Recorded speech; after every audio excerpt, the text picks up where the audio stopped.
শোনেন, আমাদের বিরুদ্ধে সব দলই অভিযোগ করে যে একদল বলে ওই দলের লোক আছে, আরেক দল বলে ওই দলের লোক আছে, আরেক দল বলে ওই দলের লোক আছে।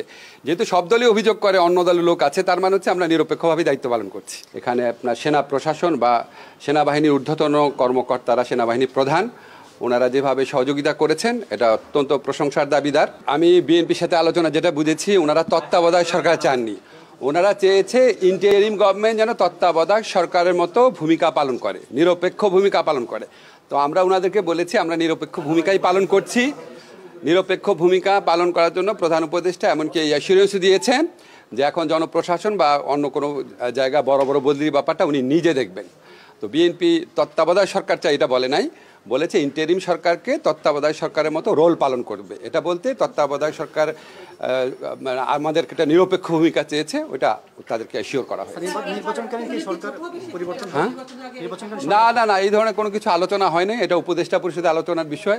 এই কি নির্বাচনকারী সরকার ছোট হবে টবে নাকি এই ধরনের কোনো দাবিও কোনো মহল থেকে উত্থাপিত হয়নি।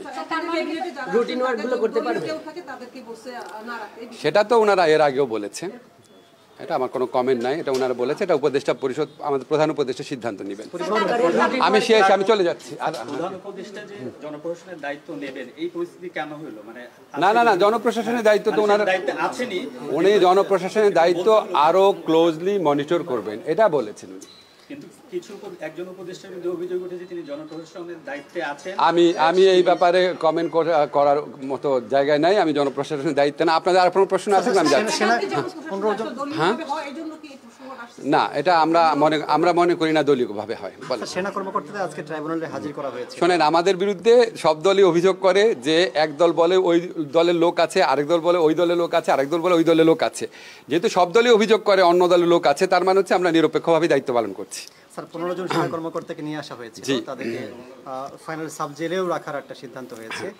সরকার বিষয়টা কিভাবে দেখছে এবং তাদের জন্য আলাদা সাবজেল প্রয়োজন হলো বা কেন?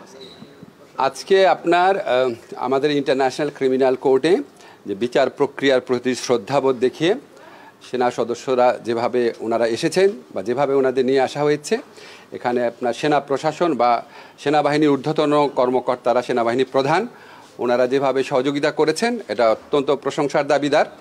এবং তারা আইনের শাসনের প্রতি যেই শ্রদ্ধাবোধ দেখিয়েছেন এটা আমরা খুব পজিটিভলি দেখছি। আর সাবজেলে কেন রাখা হয়েছে বা ওনারা কোথায় রাখা হবে এটা সম্পূর্ণভাবে স্বরাষ্ট্র মন্ত্রণালয়ের দায়িত্বভুক্ত বিষয়। ওনারা যেটা প্রয়োজন, ওনারা যেটা অ্যাপ্রোপ্রিয়েট মনে করবেন এটা ওনারা করবেন, এটার জবাব দেওয়ার এখতিয়ার আমার নাই। মিলিটারি আইনেও কি ওনাদের বিচার হতে পারে?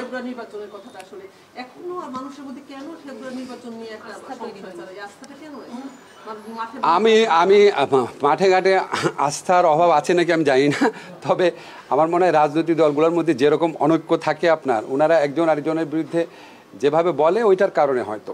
তবে আমার ধারণা যখন আমরা জুলাই সনদ বাস্তবায়নের ক্ষেত্রে বাস্তব অগ্রগতি দেখব, এই সম্পর্কে সকল সংশয় খুব দ্রুত তখন আশা করি কেটে যাবে। এই সরকারের দায়িত্ব, এই সরকার তো চেষ্টা করছে।